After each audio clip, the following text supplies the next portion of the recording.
floor is very comfortable back there if you guys want to sit cross-legged. Hi all. Happy 81st birthday, John Duda. Look at how big your party is.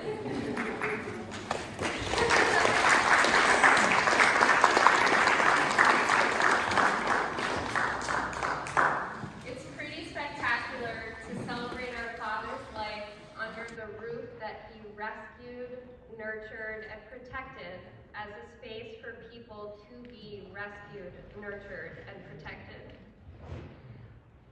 I have always worn being John Duda's daughter as a badge of honor high on my chest. We will spend hours listening, well, maybe not hours at this point, we're taking a long time to talk, to a diverse and extraordinary community, listening to a diverse and extraordinary community talk about all that he accomplished, who he helped, laughter he provoked, and the remarkable chaos he fostered. John Duda was born in 1943. His generation is called the silent generation. My sister has brilliantly organized these walls into the eras of John Duda. I'd like to talk about the last few years of his life. I like to think of these years as the silent era of John Duda. In the last few years of his life, our father looked a little different than the larger-than-life big fish of a man you all knew and loved.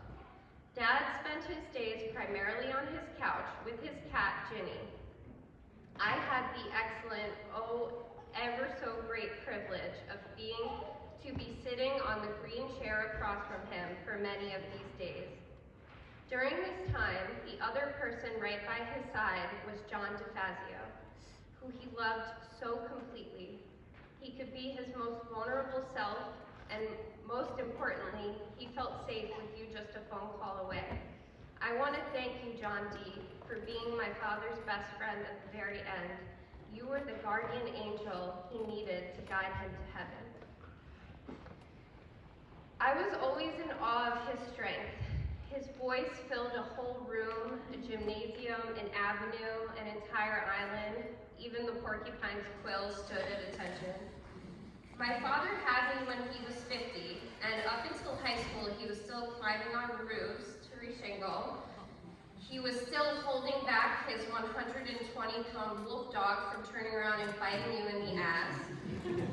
He wasn't always successful in stopping that dog from biting you in the ass, but that had nothing to do with his physical command. We would spend our time hiking and canoeing along the Delaware River. When it was just him and me in nature, it felt like time had collapsed, and we were living in multiple dimensions together. The way our energy excited each other was too much to contain on a single plane. But then for about a decade of my life, my father's unstoppable body began to sort of stop. It started with our walks to the Fifth Avenue diner, would have to be a little slower. Then he needed the tractor to get from the dock to the lodge. The last summer, he was on oxygen. He gathered all the strength he could muster to paint the old Army frame beds so that they were in better condition for the girls' camp I had envisioned bringing up the following summer. When COVID hit, I moved to PA to help care for my father.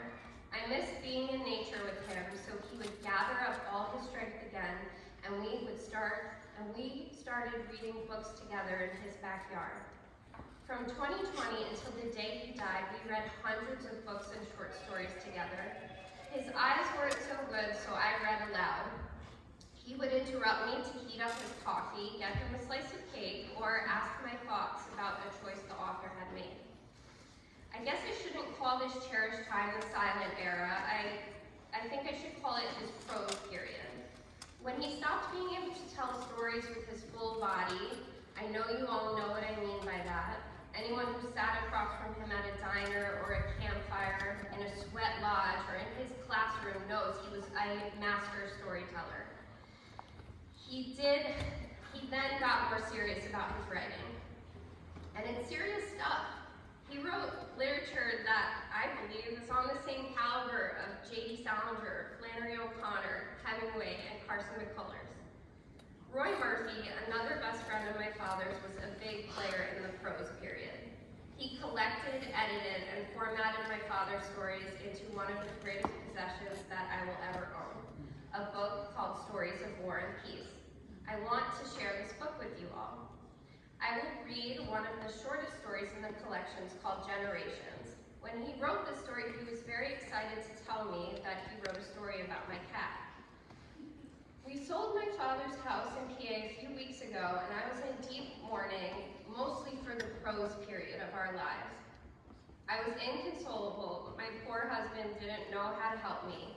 But then he gave me a few minutes to pick up my father's book, and I turned to Generations without remembering it was the story that he had very excitedly said he had written for me. After hearing it, you too will understand how his brilliance can make time collapse.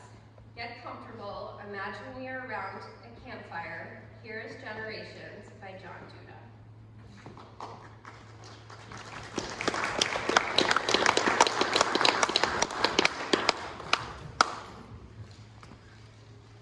The man's father grew up on a small farm in the hills bordering the Pocono Mountains.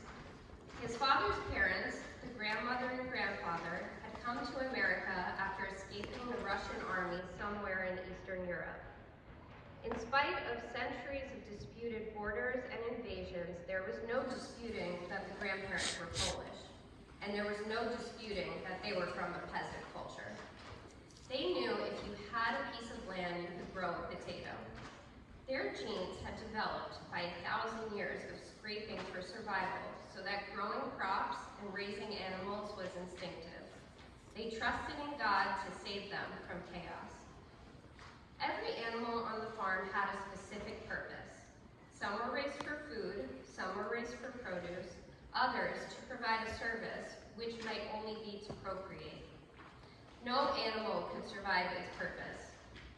Off in the windbreak on the northwest field, the skulls of cows, pigs, and horses lay under decaying leaves. The man, as a boy, would explore the windbreak, kicking at the bones to unearth them and perhaps find some explanation as to life's purpose. The father of the boy, as did his siblings, left the farm as a young adult to strike his fortune. The connection with the farm was not completely severed. Weekends and holidays were spent there to assist in picking apples, gathering hay, cutting firewood for the winter. Uncles, aunts, and cousins gathered at these activities, and there was an abundance of eating, laughter, and teasing.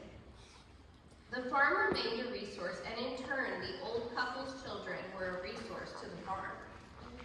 There was plenty of farm produce to take home, and items from the city helped to maintain the farm's mechanics. Uncles brought tools, building materials, engine parts, bits scavenged from the wealth of the city.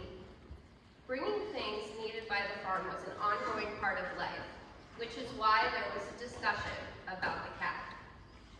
The farm was overpopulated with rats.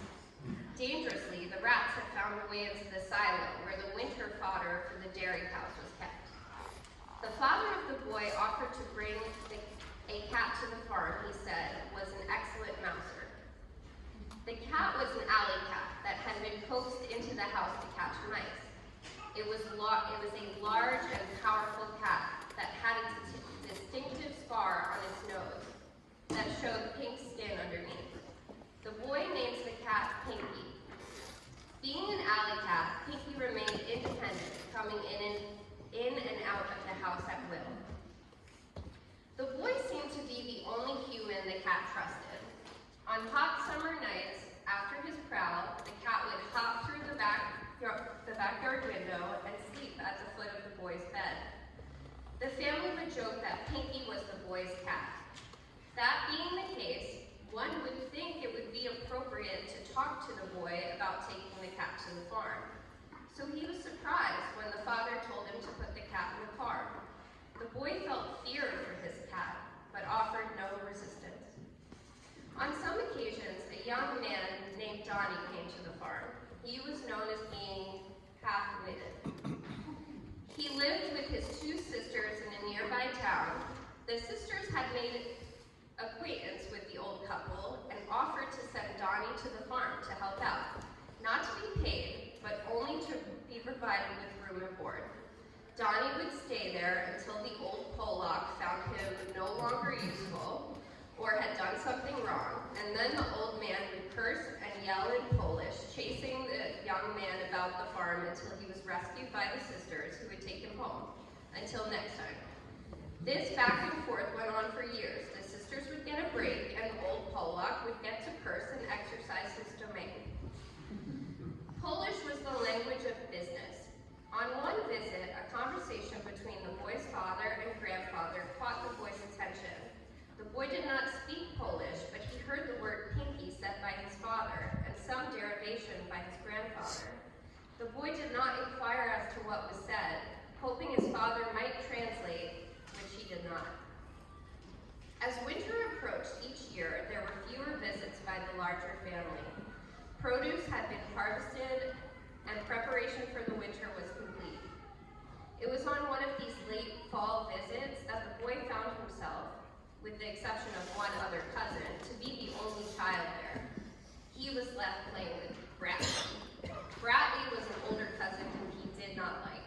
The boy thought Bradley was mean, a show-off, who was fond of punching him in the arm and calling him names like sissy and laughing. Bradley would dare him to do things he knew he shouldn't do. On this day, Bradley dared him to mount the ladder in the barn up into the hayloft, adding that there were rats up there. The boy took the dare and Bradley followed.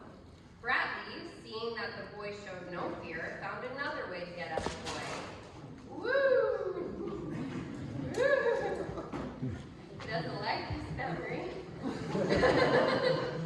It is a little hard. They killed your fucking cat, he shouted. The boy, hearing this, now felt fear rising in his stomach. Your fucking cat was killing chickens. Didn't you teach your cat not to kill chickens? You're lying, screamed the boy. Oh yeah?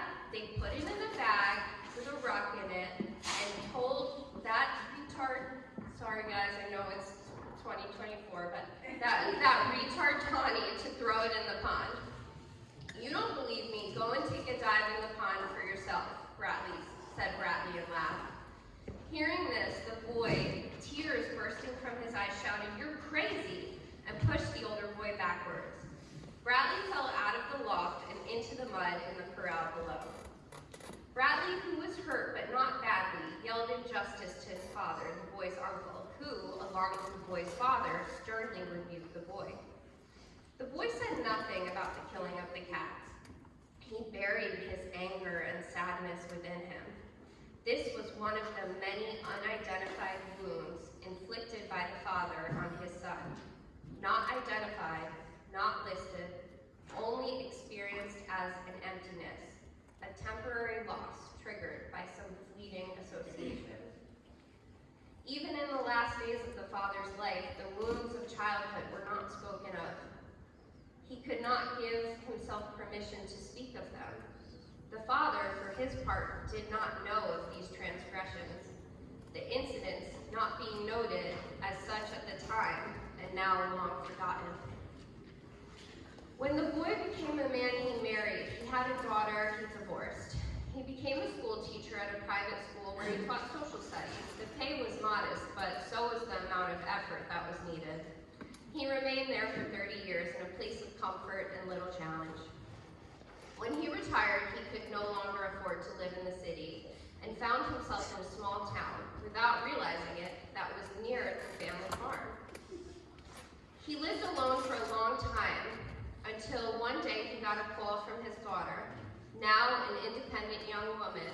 She told him that she was moving and was not allowed pets in her new apartment. Would he keep her cat? One thing he was always determined to be was a hero to his daughter. So after some pleading by her and some chivalrous responses by him, he made arrangements to pick up the cat. The man's first impression of the cat was it was misaligned. Its front seemed streamlined, thin, and regal, and its rear, however, was short and stubby, almost like merging two different animals. Its large belly and short rear legs acted strangely as well. For the first 2 weeks after coming to the man's house, the cat hid under the bed, coming out at night only for food and drink. After a time, it would appear for short periods of time, but whisked off to hide when an interior or exterior threatening noise, when there was an exterior or interior, blah, blah, blah. It took several months for the cat to trust his environment and the man he lived with. After a time, the man began to enjoy and respect the cat. He liked it when the cat would curiously paw his way into the closet. The man would say, "Hey, what are you doing in there?" And the cat would come out. He liked it when the cat would jump onto the arm of the sofa and scratched away with his clawless paws for some time. Then, deciding its work was done, it would jump off. The man especially liked it when the cat lay at his feet, seemingly secure and trusting. The two of them lived this way for several years, performing the same tricks and nothing more. On one occasion, the man had to leave his home for an event lasting several days. He left extra food and water, and when he returned, he was surprised to see that the cat had eaten little. He decided that the cat had a temporary ailment or flu, or maybe was upset because of his absence. But after several days, the situation did not get better. The cat became less mobile and hid in darker corners of the apartment. The man was somewhat afraid for the cat, and he told himself it would spontaneously recover. He thought about taking the cat to the veterinarian, but reminded himself of stories of people spending thousands of dollars on such animals to no avail. He further rationalized that the cat was old, making subtle inquiries to his daughter about how long cats live, calculating the age of the cat he was responsible for. He told himself that since the domestication of cats, there had been many million, maybe billion of them that had lived and died. Were there not pictures by the masters with cats at noblemen's feet? Indeed, there were renderings of cats in Egyptian tombs. This was just another cat of many millions. Yet he laid down on the floor with the cat and talked to it gently, encouraging the cat to eat, taking an eyedropper of water to its mouth, stroking its forehead caressingly. He stayed with the cat all night. Early in the morning, he thought to himself he had seen a sign, Elmsborough Veterinary Hospital, on the county road off the state road to the north. He put the cat in a cardboard box and drove hurriedly north, nearly missing the turnoff. When he reached the hospital, he saw that the parking lot was empty. He looked at his watch and saw it was only 8:15 a.m. He walked to the door. The hospital opened at 9. He walked back to the car. He waited, periodically looking in the box at the cat and talking gently to it. At 8:30, several cars drove to the back of the hospital building, and at 9, the attendant unlocked the front door. The man explained the situation to the attendant and was escorted to the examination room. Shortly, a middle-aged woman, the veterinarian, came in, looked briefly at the cat, diagnosing that this was a very sick cat. The need for expensive testing was outlined before any possible remediation could take place. The alternative was not mentioned until the man offered, "I guess it's better to put it to sleep." The veterinarian nodded sympathetically. She spoke quietly to the attendant, who led the man to the reception desk. The attendant told him the cost of the procedure and asked if he wanted the cat cremated. No, the cat said. He would put the cat back in the box and would take it to him. He would wait in the car, and after it was done, he would come in and get the cat. He went and sat in the car. As the minutes went by, he wondered about his decision. What would he tell his daughter? Then he thought about the cat. The cat had surely kept him company, and it was fun playing tricks with the cat. He thought about going back in and stopping the procedure, but he knew it was too late.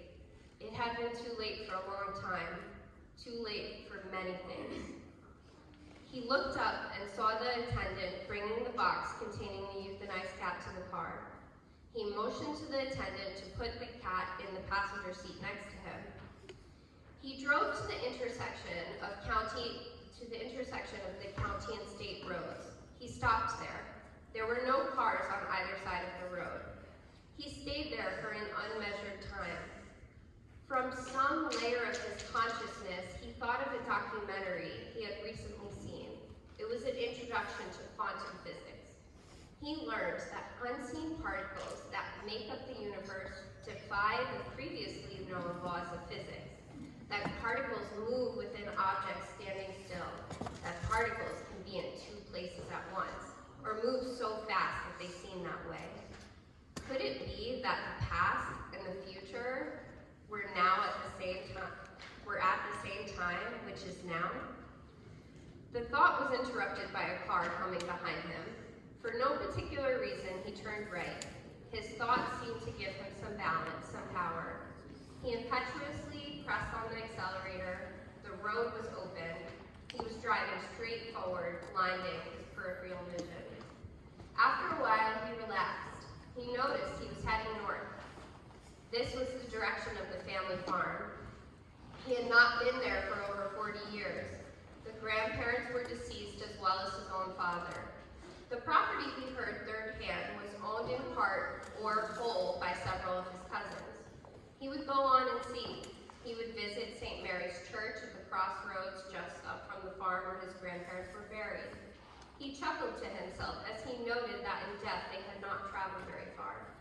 Yes, he would give the cat a proper burial in the old northwest field by the windbreak. As he drove, he thought again about time, how it might be reversed and then become still, allowing moments to be held for correction, celebration, or apology, or feeling remiss. While thinking these thoughts, he became aware that a cul-de-sac had replaced the northwest field he was headed for. Surrounding it were various model homes, as advertised by a developer: the Cambridge, 4 bedrooms, 2.5 bath; the Roxbury, 5 bedrooms, 3.5 bath; the Pinebrook, 5 bedrooms, 4 baths, 2 garage; the old farmhouse, which had been used temporarily as a headquarters for the developer, as well as the barn and outbuildings, had all been demolished.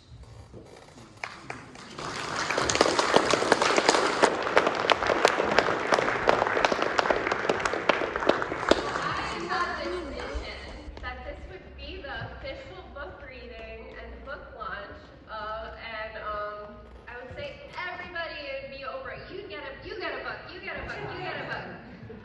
But they were printed incorrectly. So we have a sign-up sheet, and if you would like a copy of our Father's book, which has many, many more stories in it, not just this one, they're all incredible.